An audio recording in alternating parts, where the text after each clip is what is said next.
Hello বন্ধুরা, স্বাধীনতা কেবলই একটি মায়া। যদি আপনি এমন এক জায়গায় থাকেন যেখানে আপনি একটি সাধারণ শব্দের জন্য চিরতরে অদৃশ্য হয়ে যেতে পারেন। উত্তর কোরিয়ায় এমন অনেক কিছু নিষিদ্ধ যা পৃথিবীর বাকি অংশে স্বাভাবিক বলে মনে হয়। আর কিছু কিছু নিষেধাজ্ঞা এতটাই অদ্ভুত যে সেগুলোকে একটি খারাপ রসিকতার মতো মনে হয়। এখানে আপনি ইচ্ছে মতো বাঁচতে পারবেন না, শুধু পার্টির লেখা চিত্রনাট্য অনুসরণ করতে হবে। আপনি কি জানতে চান কেন সেখানে কারাগারে যেতে হতে পারে, বা তার চেয়েও খারাপ কিছু ঘটতে পারে? বিশ্বাস করুন, এই দেশের বাস্তবতা যে কোনো কাল্পনিক দুঃস্বপ্নের চেয়েও ভয়ঙ্কর। আপনি কি প্রস্তুত জানার জন্য যে যদি নিয়মগুলো বিনা নোটিশে বদলে যায় তবে জীবন কেমন হয়? চলুন তাহলে শুরু করা যাক। ধরুন আপনাকে একটি পাসপোর্ট দেওয়া হয়েছে, কিন্তু এটি বিশ্বের জন্য একটি টিকিট নয়, বরং এটি শুধুমাত্র অভ্যন্তরীণ ব্যবহারের জন্য একটি কাগজের টুকরো। হ্যাঁ, উত্তর কোরিয়ায় বিদেশ মানে শুধু অন্য দেশ নয়, বরং সম্পূর্ণ অন্য এক পৃথিবী, যেখানে স্থানীয়দের কখনো যাওয়ার অনুমতি নেই। তারা ইচ্ছে মতো ছুটি কাটাতে যেতে পারে না, বিদেশি বিশ্ববিদ্যালয়ে ভর্তি হতে পারে না, এমনকি ব্যবসায়িক সফরেও যেতে পারে না। পালানোর চেষ্টা করা হলে তার একমাত্র গন্তব্য হবে শ্রম শিবির। আর যদি কেউ অদৃশ্য হয়ে যেতে সক্ষম হয়, তবে তাদের আত্মীয় স্বজন নিঃসন্দেহে ভুগবে এবং শাস্তি তৃতীয় প্রজন্ম পর্যন্ত গিয়ে পৌঁছাবে। এখানে সুটকেস গোছানো হয় শুধুমাত্র পাশের এলাকায় স্থানান্তরের জন্য, সেটাও বিশেষ অনুমতি নিয়ে। ভাবুন তো, আপনি কম্পিউটার চালু করলেন, ব্রাউজার খুললেন এবং দেখতে পেলেন মাত্র কয়েক ডজন অনুমোদিত ওয়েবসাইট। ইউটিউব, গুগল, ইনস্টাগ্রাম কোনোটিই নেই, এমনকি বিড়ালের মজার ভিডিও বা মিমসও নিষিদ্ধ। ফ্রি ইন্টারনেট এখানে একটি মিথ, কিংবদন্তি, কিছুটা ড্রাগনের মতো। এর পরিবর্তে রয়েছে কুয়াংমিয়ং নামে একটি অভ্যন্তরীণ নেটওয়ার্ক, যেখানে সবকিছু কঠোরভাবে ফিল্টার করা হয়। সেখানে খবর শুধুমাত্র নেতা কিমের বীরত্বের গল্প, দেশের মহত্ব নিয়ে লেখা নিবন্ধ।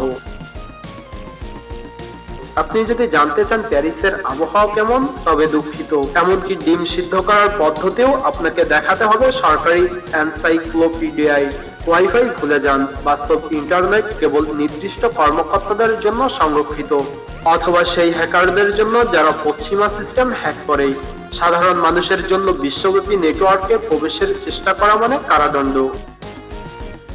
এখানে কখনো স্বাধীন তথ্য প্রবাহ হারানো হয়নি, কারণ তা কখনোই ছিল না। হলিউড ছাড়া, বিনোদন ছাড়া, এমনকি সবচেয়ে নির্দোষ পপ মিউজিক ছাড়া একটি জীবন কেমন হতে পারে? উত্তর কোরিয়ার বাসিন্দাদের জন্য এটি বাস্তবতা। পশ্চিমা চলচ্চিত্র এবং গান পুরোপুরি নিষিদ্ধ, কারণ এগুলোকে আদর্শগত অস্ত্র হিসেবে গণ্য করা হয়। যদি কেউ এমন একটি ফ্ল্যাশ ড্রাইভ নিয়ে ধরা পড়ে যেখানে দেশপ্রেমিক সঙ্গীতের পরিবর্তে মাইকেল জ্যাকসনের গান বাজছে, তাহলে তার শাস্তি হতে পারে জিজ্ঞাসাবাদ, সবচেয়ে ভালো হলে শ্রম শিবির।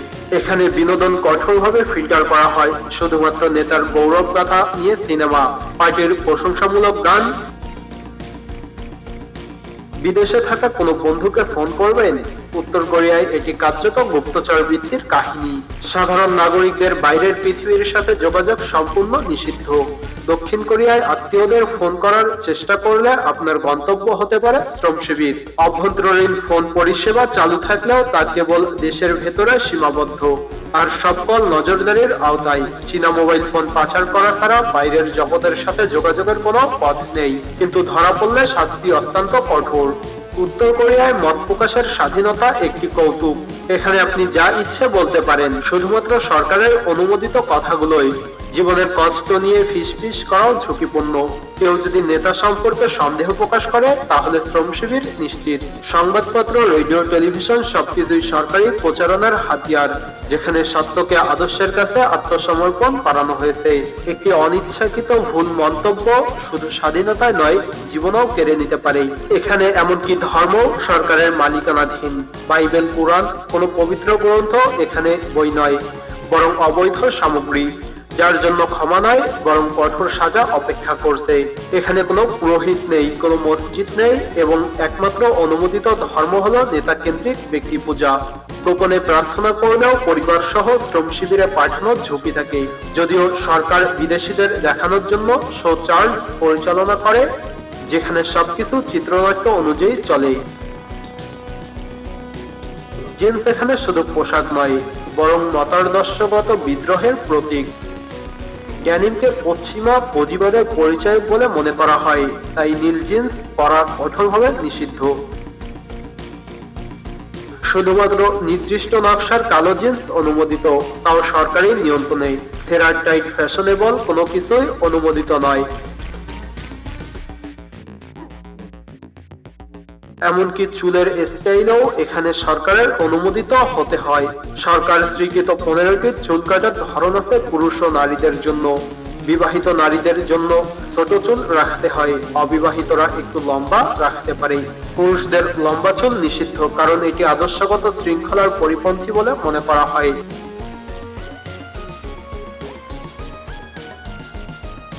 উত্তর কোরিয়া কেবল একটি দেশ নয়, এটি একটি সম্পূর্ণ নিয়ন্ত্রিত জীবনযাত্রা, যেখানে ব্যক্তি নয় বরং রাষ্ট্রই সবকিছু নিয়ন্ত্রণ করে। এই সমাজে নিজের অবস্থান পরিবর্তন করা প্রায় অসম্ভব। একমাত্র সুযোগ হলো এমন কাউকে বিয়ে করা যে উচ্চ শ্রেণীর অন্তর্ভুক্ত, কিন্তু এমন সুযোগও কেবল হাতে গোনা কয়েকজনের জন্য সংরক্ষিত। মানুষের শোককে নিয়ন্ত্রণ করা সম্ভব নয়, কিন্তু উত্তর কোরিয়ায় তা এক ব্যতিক্রম। 2011 সালে কিম জং উনের মৃত্যু হয় এবং পুরো দেশকে কেবল প্রতীকীভাবে নয়, অত্যন্ত নাটকীয়ভাবে শোক পালন করতে বাধ্য করা হয়। ক্যামেরায় প্রতিটি মুখ ধারণ করা হয়। বিশেষ পুলিশ নাগরিকদের আচরণ নিবিড়ভাবে পর্যবেক্ষণ করে। শুধু কান্না করাই যথেষ্ট ছিল না, বুক চাপড়ানো, মাটিতে লুটিয়ে পড়া পর্যন্ত করতে হতো। যারা যথেষ্ট আন্তরিকভাবে শোক প্রকাশ করেনি তারা শ্রম শিবিরে পাঠানোর ঝুঁকিতে ছিল বা চাকরি হারানোর সম্মুখীন হয়েছিল। বলা হয় কিছু কিছু দিনে মানুষকে এমনকি শোকের অনুশীলনও করতে বাধ্য করা হতো, যাতে তাদের অশ্রু যথেষ্ট বিশ্বাসযোগ্য দেখায়। ভাষা, গান শোনা, এমনকি মদ পান করাও নিষিদ্ধ ছিল। শোক অনুভব না করলেও সেটাকে অভিনয় করে দেখাতে হতো, কারণ নেতার প্রতি উদাসীনতা ছিল রাষ্ট্রদ্রোহের সমতুল্য। উত্তর কোরিয়ায় একটি সাধারণ শহর ভ্রমণও এক কঠিন পরীক্ষা। বিশেষ অনুমতি ছাড়া নিজের বসবাসের এলাকা ছেড়ে যাওয়ার অনুমতি সম্পূর্ণ নিষিদ্ধ। এমন অনুমতি পাওয়া খুব কম সংখ্যক মানুষের জন্য এক বিরল সুযোগ। রাস্তার বিভিন্ন স্থানে চেক পয়েন্ট রয়েছে, যেখানে কাগজপত্র পরীক্ষা করা হয়। যদি কেউ ভুল জায়গায় পাওয়া যায় তবে তাকে শ্রম শিবিরে পাঠানো হতে পারে। এভাবে গঠিত হয়েছে একটি বদ্ধ দেশ, যেখানে একজন নাগরিক রাষ্ট্রের অভ্যন্তরে বন্দী হয়ে থাকে। উত্তর কোরিয়ায় বিদেশি মুদ্রা আনুষ্ঠানিকভাবে নিষিদ্ধ, তবে এটি একেবারে অপরিহার্য। সাধারণ নাগরিকরা ডলার বা ইউরো রাখতে পারে না, কিন্তু কালোবাজার সক্রিয়ভাবে কাজ করে। চোরা কারবারি, ব্যবসায়ী এবং এমনকি সরকারি কর্মকর্তারা অবৈধভাবে মুদ্রা বিনিময়ে আরো স্থিতিশীল অর্থের লেনদেন করে। মজার বিষয় হলো অভিজাতদের জন্য কিছু বিশেষ দোকান রয়েছে, যেখানে কেবলমাত্র বিদেশি মুদ্রা গ্রহণ করা হয়। অন্যদিকে পর্যটকরা স্থানীয় মুদ্রা ব্যবহারও করতে পারে না। উত্তর কোরিয়ায় ছবি তোলা এক বিশাল চ্যালেঞ্জ। ভুল কিছু ধারণ করা প্রায় মৃত্যুদণ্ডের সমান। এমনকি সামরিক ঘাঁটির ছবি, গুপ্তচর বৃত্তি, একটি জরাজীর্ণ কুঠিরের ছবি, শত্রু প্রচার। পর্যটকদের উপর কঠোরভাবে নজরদারি করা হয় এবং স্থানীয় গাইডরা নিশ্চিত করে যে কেবলমাত্র পরিষ্কার পরিচ্ছন্ন রাস্তা, হাস্যোজ্জ্বল মুখ এবং একটি উন্নত রাষ্ট্রের আদর্শ প্রদর্শনই ক্যামেরায় ধরা পড়বে। বাস্তব জীবনচিত্র ধারণের চেষ্টা করলে ক্যামেরা জব্দ হওয়ার পাশাপাশি কঠোর জিজ্ঞাসাবাদের সম্মুখীন হতে হবে। উত্তর কোরিয়ায় ব্যক্তিগত গাড়ি রাখা এক অলীক কল্পনার মতো। গুজব রয়েছে যে কেউ কেউ এটি দেখেছেন, কিন্তু বিশ্বাস করা কঠিন। গাড়ি কেবলমাত্র রাষ্ট্র, সেনাবাহিনী এবং পার্টির অভিজাতদের জন্য সংরক্ষিত। সাধারণ নাগরিকেরা শুধুমাত্র ব্যক্তিগত বাহনের স্বপ্ন দেখতে পারে। রাস্তা প্রায় ফাঁকা থাকে, জ্বালানি কেবল অভিজাতদের জন্য সংরক্ষিত এবং চলাচল কঠোরভাবে নিয়ন্ত্রিত। আপনার দেশে যদি শাসকের প্রতি অসম্মান করা নিষিদ্ধ হয় তাহলে কেমন লাগবে? উত্তর কোরিয়ায় কেবল সমালোচনা নয়, বরং ভুলবশত একটি পত্রিকা যেখানে নেতার ছবি রয়েছে সেটিকে ভাগ করলেও গুরুতর শাস্তির মুখোমুখি হতে হবে। এখানে নেতার ব্যক্তিত্ব পূজা চরম পর্যায়ে উন্নীত করা হয়েছে এবং সম্মান প্রদর্শনের সামান্যতম বিচ্যুতিও কঠিন পরিণতি ডেকে আনতে পারে। এমনকি যদি আপনার জন্মদিন কিম ইল সাং বা কিম জং উনের মৃত্যু দিবসের সাথে মিলে যায়, তবে উদযাপন করা যাবে না। রাষ্ট্র শোকের দিনে ব্যক্তিগত আনন্দ সহ্য করে না। উত্তর কোরিয়ায় প্রতিদিন টেলিভিশনে প্রচার করা হয় বিদেশে নরক, কিন্তু এখানে স্বর্গ। এটি আসলে উত্তর কোরিয়ার প্রচার যন্ত্রেরই কাজ। বিশেষ করে মার্কিন যুক্তরাষ্ট্রকে অত্যন্ত নেতিবাচকভাবে উপস্থাপন করা হয়।